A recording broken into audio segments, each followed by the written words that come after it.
again, one of the, I've said before, I mean, one of the most, just when you thought you could not possibly have an original rookie cop character, here comes Ben Sherman, you know, son of the West Side, privileged, crossroads, the whole 9 yards. I love the episode where you call on your karate training to call in. Yeah, there's a yoga episode coming up.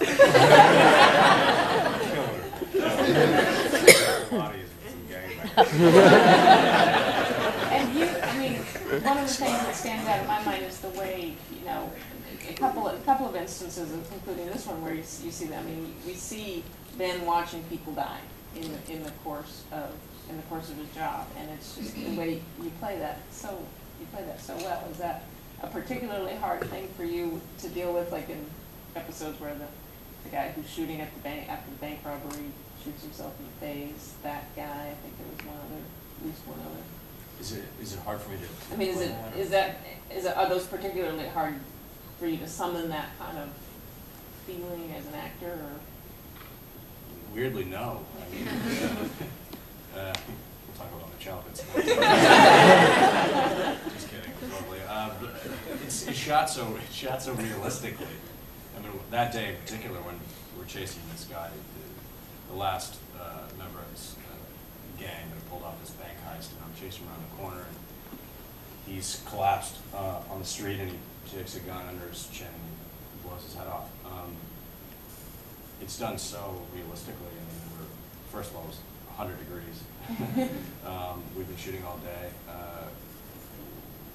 You're just on adrenaline, and that I think is where I go to with all of this stuff, which we probably all go to so naturally. That's what all of these officers are operating on. You see why, not to get off on a tangent, but you see why things happen badly.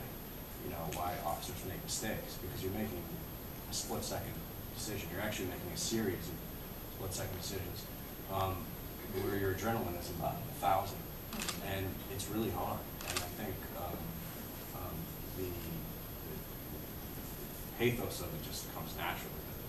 The sadness is just inherent. But I do think it's fascinating to watch this character who, at the outset, I mean, you know, what is he, Canadian? Like, he's so stoic and boring. I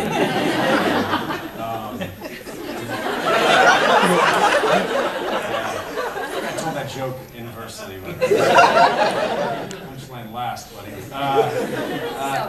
Yeah. To watch him sort of, I like to watch him kind of crumble, but crumble in a crumble and get back up. He's pretty stoic most of the first 3 seasons, but you have little glimpses into the deeper waters, like with his mother, and the guy rapes. I think there's a lot of territory in mind there, you know, that he's had to be quiet in the car with John Cooper, and now maybe he doesn't as much. And he also can also fall apart a little more. So I see that too. Yeah, it feels like this season Ben was just all about the police work and really cracking that